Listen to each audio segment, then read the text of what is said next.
I have some health news from the BBC. How many of you are overweight and are convinced that your metabolism is just slower than, say, a person who's not overweight? And you've mentioned this to people and they laugh at you. And you've mentioned it to your doctor and your doctor's laughed at you. And then your doctor said, look, it's a nice thought, but it's not true. There's no appreciable difference in metabolic rates from person to person.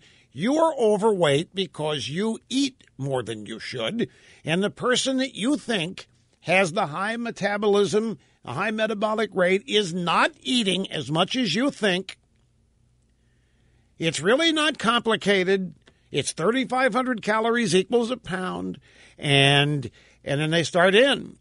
And no matter how much over the course of your life you have been convinced that your metabolism is slow, that your metabolic rate is slow, that you don't believe in any way you're eating anywhere near the amount of food that your weight would indicate. But everybody's always poo-pooed your whole life.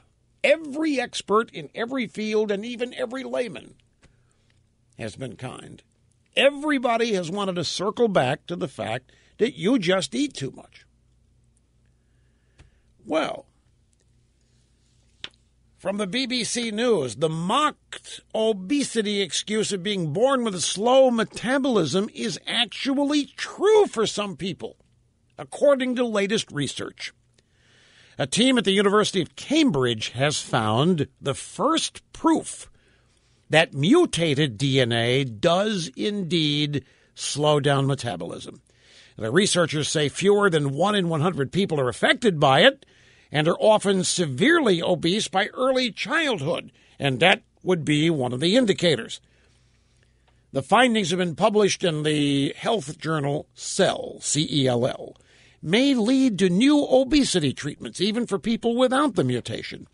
Scientists at the Institute of Metabolic Science in Cambridge knew that mice born without a section of DNA called the genes KSR2 gained weight more easily, but they didn't know what effect it might be having in people.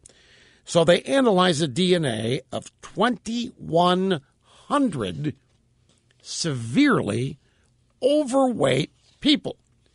Some had the mutated versions of the gene. It has a twin effect of increasing their appetite while slowing metabolism.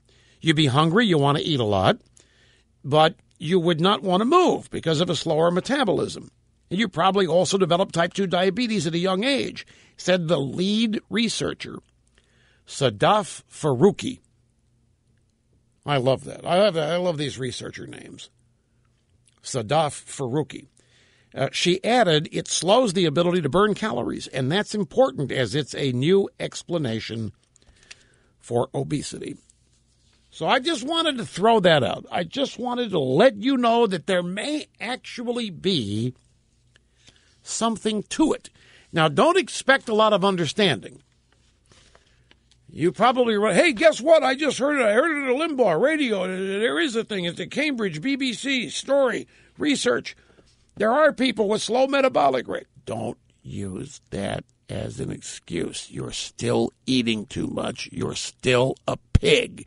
Have you ever made a note of everything you eat? If you do that, you find out that this metabolic rate thing is just a bunch of razzmatazz. So don't expect a lot of sympathy to it. Or understanding it first. It can take more than one research study to gain any momentum here. But I find it interesting because I love all this conventional wisdom falling by the wayside. All this stuff that we've lived with for all of our lives, supposedly etched in stone, and we still don't know jack about so much of it.